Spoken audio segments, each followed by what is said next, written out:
C'est l'heure de vous informer, Madame, Messieurs. Bienvenue dans le vrai journal. D'abord, les titres. Suite à la sortie médiatique de Paul Kagame sur France 24, au cœur de la colère des Congolais de tous bords, vous allez suivre les condensés de réactions de mouvements citoyens à des hommes politiques. Et puis, on parlera également du soutien de la population de Tanganyika, Moïse Katumbi, sur l'affaire de la double nationalité. Le détail, c'est tout à l'heure. Bienvenue à tous. Le président de la République, Félix-Antoine Tshisekedi, est fâché contre les propos négationnistes tenus par son homologue rwandais Paul Kagame sur des crimes de guerre commis dans l'est de la République démocratique du Congo lors de sa sortie médiatique sur RFI et France 24. Restons toujours dans ces chapitres. Sortie médiatique de Paul Kagame sur France 24 au cœur de la colère des Congolais de tous bords, des hommes politiques et des mouvements citoyens. Les condensés des réactions dans cet élément signé Justin Magnongo. Après avoir nié l'existence des massacres ainsi que la responsabilité de son armée dans des crimes commis en RDC, tels que stipulés dans les rapports mapping, et surtout accusé le prix Nobel de la paix Denis Mukwege d'être manipulé par des forces invisibles, les propos de Paul Kagame font l'effet d'une bombe en République démocratique du Congo. Les réactions fusent de partout. Dans l'opinion ainsi que dans la classe politique, les Congolais crachent leur colère contre ses voisins ô combien encombrants. L'opinion générale crie au négationnisme. Du côté des mouvements citoyens, la Lucha estime que ces propos insultants et dénigrants viennent souiller la mémoire des milliers de victimes congolaises. Pour sa part, le mouvement Filimbi souligne que les propos de Paul Kagame sont non seulement une insulte à la mémoire de nos morts, mais elle est aussi à l'endroit de tout le peuple congolais. Voilà pourquoi ils exigent aux autorités congolaises de ne pas être aphones. Chez les politiques, plusieurs se sont aussi prononcés. Si Martin Fayulu estime que le Congo n'acceptera pas les propos négationnistes de qui que ce soit sur les crimes commis sur son sol, le président Aïdeli Depes par contre temporise. Dans un tweet, Jean-Marc Kabound qualifie la posture du président rwandais d'une attitude d'un accusé plaidant non coupable. À l'en croire, l'essentiel pour la RDC est l'institution sur base du rapport mapping d'un tribunal pénal international pour la République démocratique du Congo afin que les auteurs de ces crimes soient jugés. Entre-temps, du côté du gouvernement congolais, silence radio. Ceci est une affaire à suivre. Et puis au FCC, Raphaël Loulou estime que les Congolais sont orphelins de père pour les défendre car Félix-Antoine Tshisekedi considère Paul Kagame comme son frère au détriment des tueries occasionnées par cet homme. Suivez. C'est carrément cracher sur les victimes des atrocités commises par l'armée rwandaise en République démocratique du Congo. Et ça, c'est la plus grosse bêtise commise par le président Kagame, nier la mort des personnes, nier qu'une personne que l'on connaissait qui vivait à tel endroit est morte, que cette personne n'est pas morte, c'est extrêmement grave, très choquant. Comment on peut appeler quelqu'un frère qui ne reconnaît pas qu'à Makobola il y a eu de morts, à Mwenga il y a eu de morts, à Kasika il y a eu de morts. Je crois que le président de la République, Félix Tshisekedi, est une personne, il peut commettre des erreurs, mais des erreurs de ce genre, en tant que chef de l'État, il doit les éviter. C'est dire que même le président Félix Tshisekedi ne reconnaît pas qu'il y a eu de morts au Congo. Le ministre des Médias, au cours d'un point de presse, il aurait déjà démontré démontrer le mécontentement du gouvernement congolais. Parce que, il faut nous dire la vérité, Paul Kagame a craché sur le gouvernement Samuel Conde. Le peuple congolais, vivant, nous ne sommes pas défendus. Mort, nous ne sommes pas défendus. À notre époque, on aurait déjà entendu la voix du gouvernement congolais. Dans un communiqué rendu public mardi 18 mai 2021, l'UDPS, le peuple de Valentin Moubaké, conscientise le Congolais en 4 points. Aïta Moussanji nous en dit plus. Pour les partis politiques UDPS, le peuple de Valentin Moubaké, la communauté internationale ne va jamais au secours de faibles, mais elle constate plutôt le fait accompli et prend acte. Et de poursuivre les Congolais amnésiques sont offusqués par ces propos pourtant prononcés en d'autres termes il y a 2 mois par son ambassadeur à Kinshasa, Vincent Karega. À en croire l'UDPS, les peuples depuis la fameuse passation pacifique du pouvoir, l'objectif réel du pouvoir tel que programmé par les Nations Unies apparaît aujourd'hui comme un accompagnement d'un camouflage politique destiné à garantir la spoliation de terres et de la richesse de la RDC. Benoît Yolama, cadre du PPRD, pour sa part très fâché suite aux propos négationnistes de Paul Kagame. Selon lui, le président rwandais vient de lancer un défi aux Congolais. Il a dit à Jocelyne Luanga. Benoît Yolama, cadre du PPRD, estime que Kagame a craché sur le mort congolais. C'est une provocation. Donc, la population congolaise doit réagir. Et M. Kagame apparemment est en train de lancer un défi. Il y a eu plus de 8 millions de morts. Et les statistiques ne sont pas données par les Congolais. Ce sont des Américains et leurs structures qui donnent ces statistiques. Et nous avons perdu un grand nombre de compatriotes. Et lorsqu'ils crachent sur nos morts, c'est simplement de la provocation et que notre peuple doit être plus pointu pour doter M. Kagame, ces services qui sont en train de tuer, qui continuent encore à tuer, mais qui ont l'appui de même Mike Hamé, le diplomate américain qui est à Kinshasa, mais aussi de Dr Peter Pam. J'estime aussi que la faiblesse du pouvoir public. Quand Kabila est au pouvoir, c'est le même qui négocie avec Kagame, tantôt au Canada, tantôt à Kigali. Puisqu'ils ont été chez Kagame, ils ont cherché l'argent chez Kagame, ils ont cherché les postes chez Kagame, et Kagame les considère comme étant des hommes qui n'ont aucune perspective pour réagir. Réagissons à l'affaire Matata Mpogno. Ces cadres du PPRD invitent la justice à trancher avec équité pour un état de droit.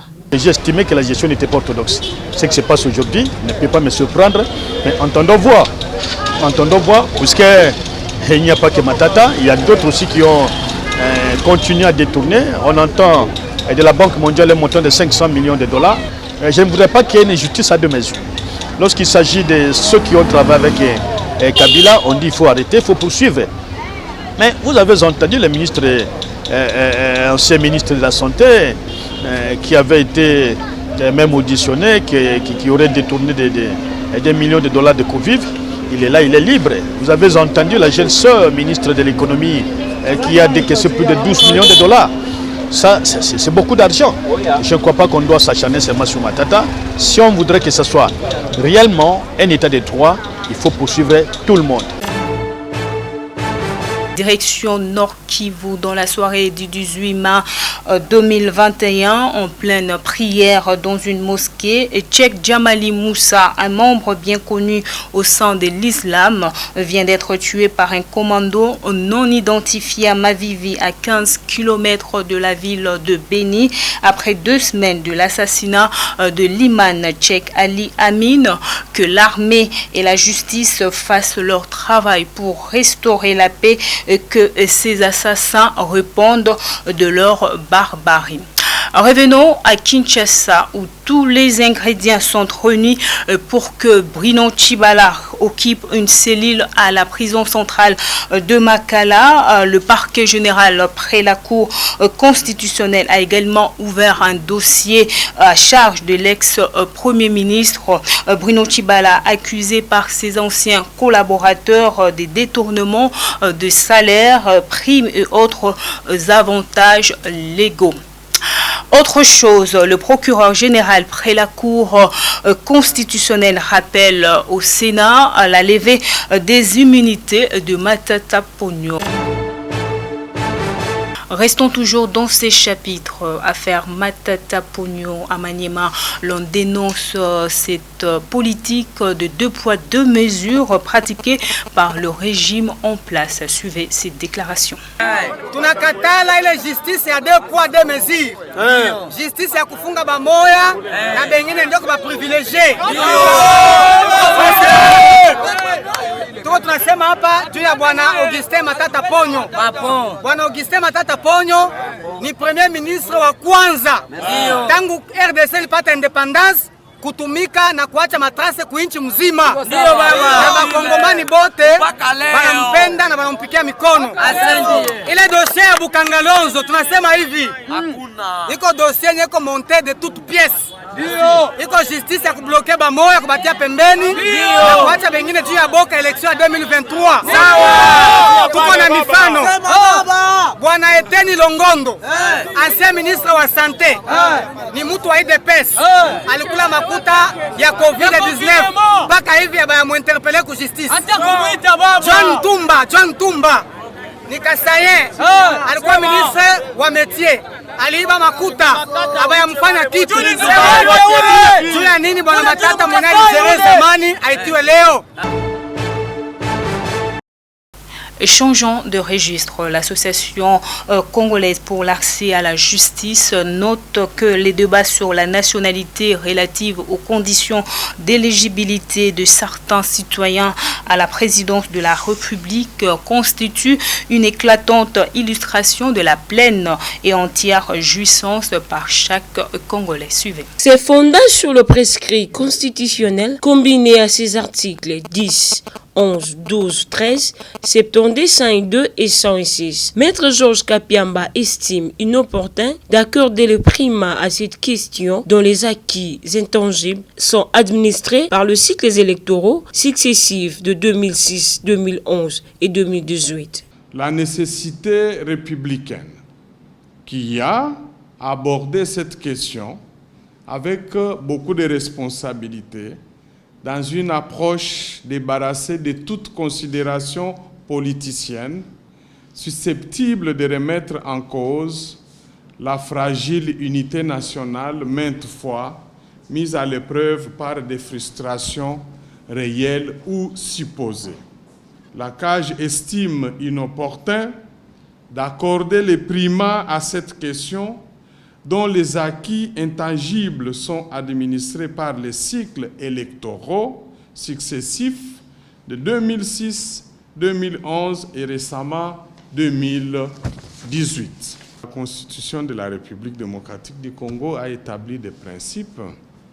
L'un des principes, c'est de considérer que un Congolais, une femme ou un homme ayant appartenu à l'une des tribus ou ethnies qui s'étaient retrouvées sur le territoire de la République démocratique du Congo à l'accession de cette dernière à la souveraineté internationale, c'est-à-dire en 1960.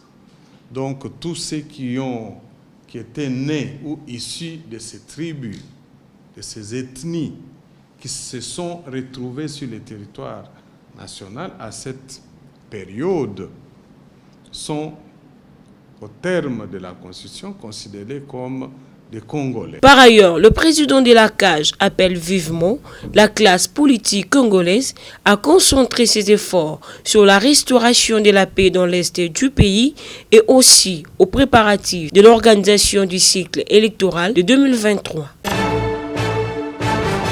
Et parlons de l'affaire Congolité. La population de Tanganyika réaffirme leur soutien à Moïse Katumbi, leur leader qu'ils considèrent comme leur candidat aux élections de 2023. Images et commentaires. Sisi bajene ya province ya Tanganyika, ile loi ilichakuliwa kule Kinshasa ya kusema kama Moïse hata postule 2023. Si bajene ya Tanganyika tunaikataa. hatuna tena kusema kama atakuwa president, tutamsindikiza mpaka kumwisha, mpaka afike kwa election ya 2023. Wajane wewe! Mama wewe! Tuko baba wewe! Tuko pamoja. Ile malwa yabo inatoka Kinshasa ya kusema kama Moise Katumbi atakuwa kandida 2023. Sie ba mama tunakataa.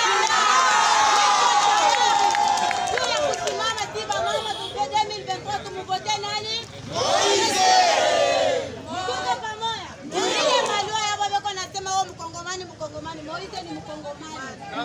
Kama Wakongomani wote ile malua yabo banabakia nabo Kinshasa makabati yabo. Tuko pamoja?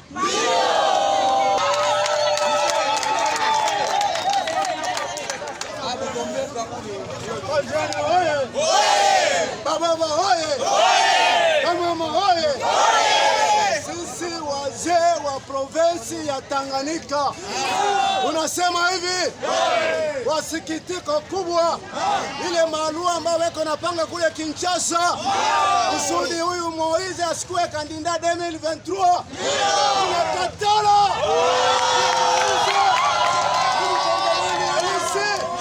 Utamsindikiza mpaka 2023.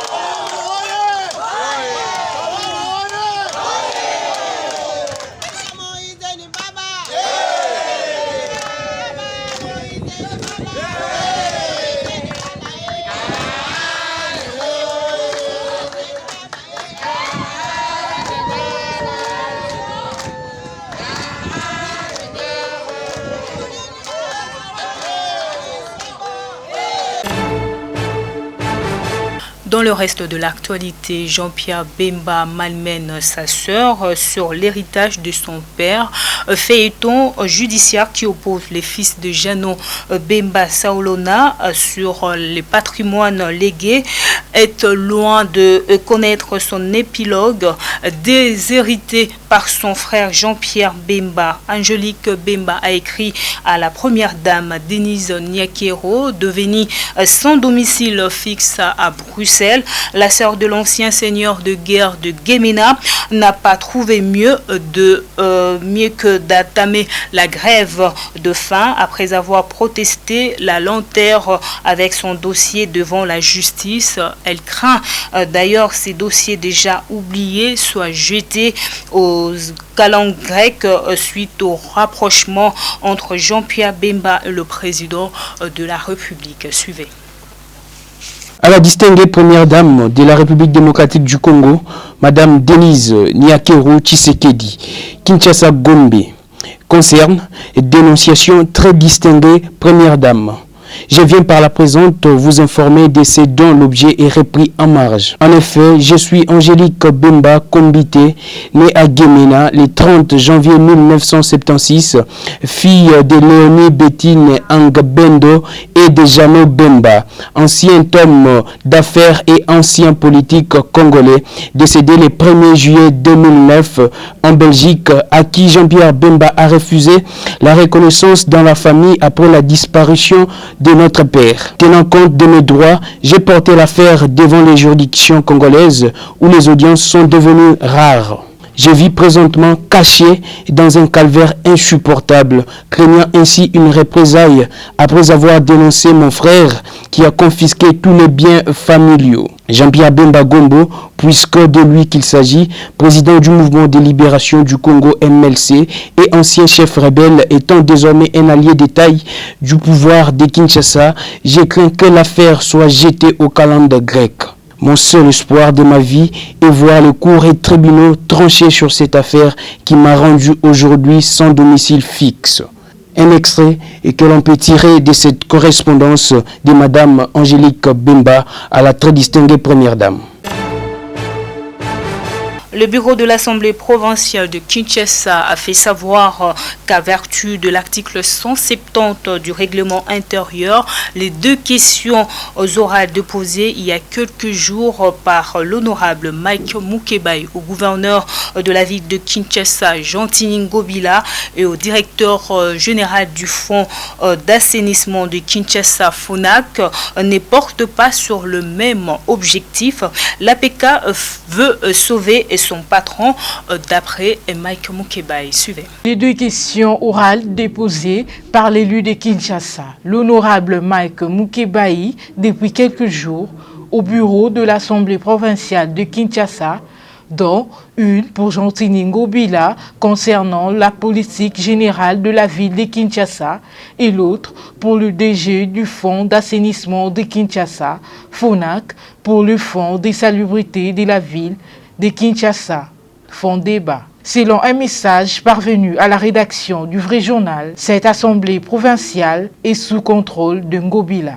Le bureau de l'APK veut sauver son patron en créant une confusion dans une disposition du règlement intérieur. Article 170 qui stipule qu'un député ne peut pas formuler plusieurs questions orales au même objet. Une confusion à dessein, car les deux questions orales de l'élu de Lingwala ont des objets différents. D'après Mike Mukebai, l'APK veut à tout prix éviter au gouverneur une audition. Poursuivons ces journaux, parlons de l'expropriation de l'immeuble Aimé Taiwan à Gombe, appartenant à un Chinois, M.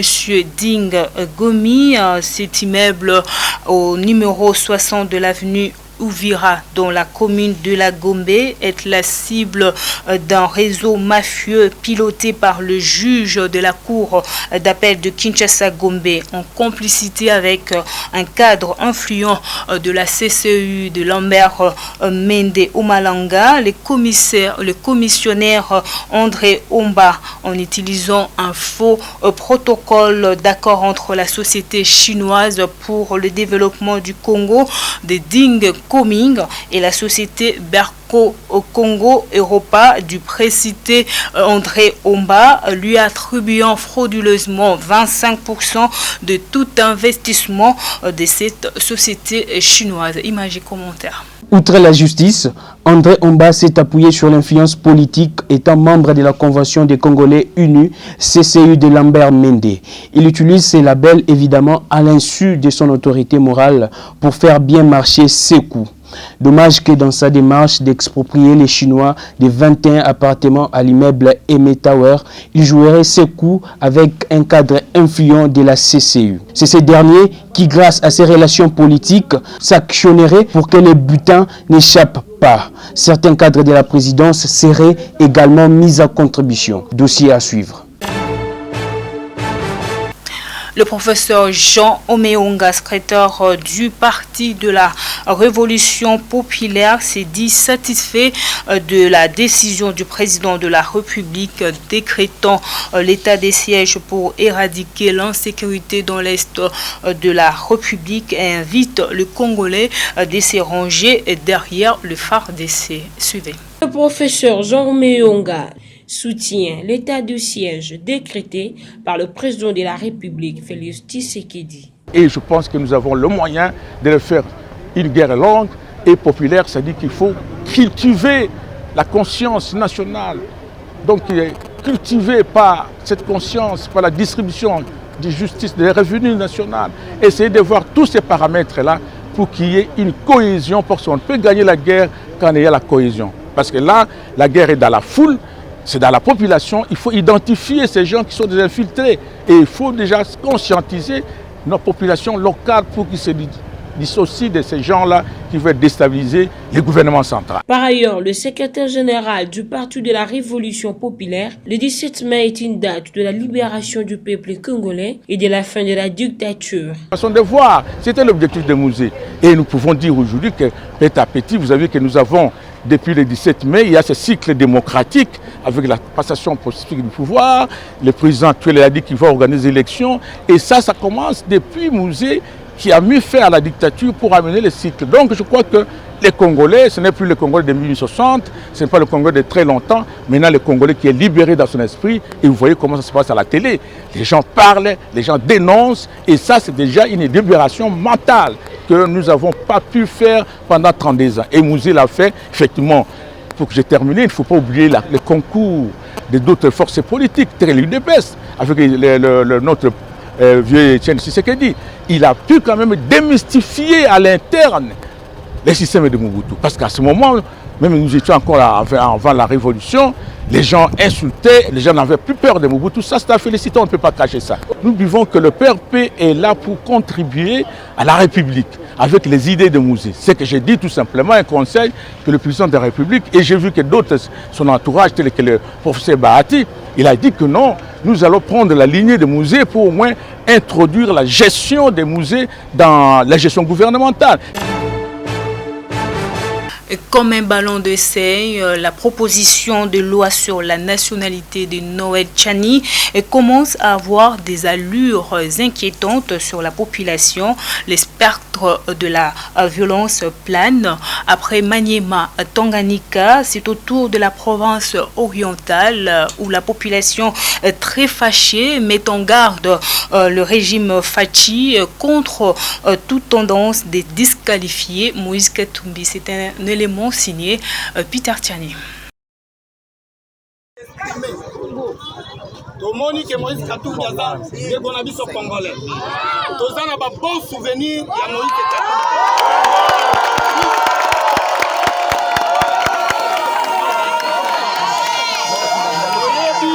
Ba contribution na ye azalaki gouverneur ya Katanga. Azalaki na biso de la province la grande orientale.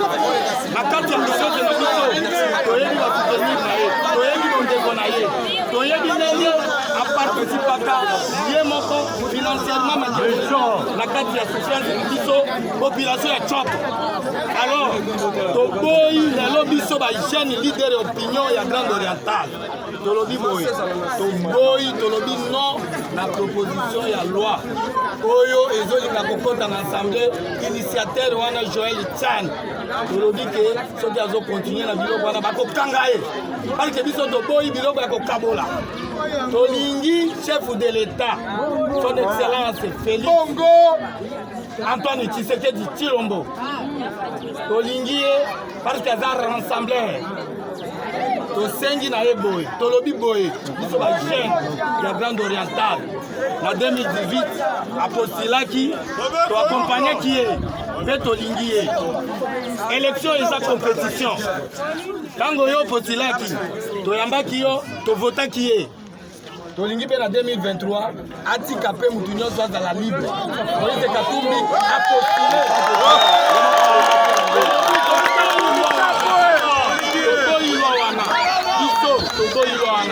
tosengi na chef de l'État attaque garant ya bon fonctionnement ya institution ya mboka na biso tosengi na ya s'impliquer personnellement na situation oyo ayoka biso parce que alobi le peuple d'abord ntango biso bapeuple toboyi likambo même ata nzambe akoboya alors tolobi na chef de l'État as'impliquer personnellement balongola loi wana ekweya Moïse Katumbi azala libre ya kopostile. Biso ba jeune leader d'opinion.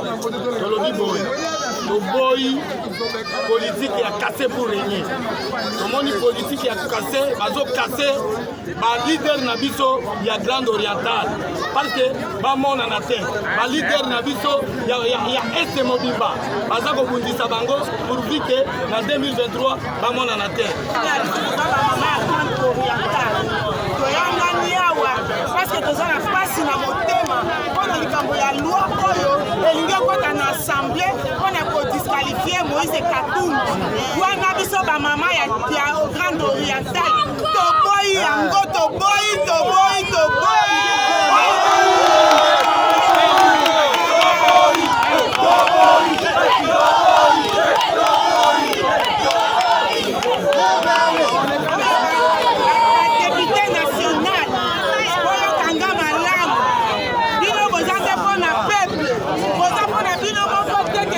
Bozani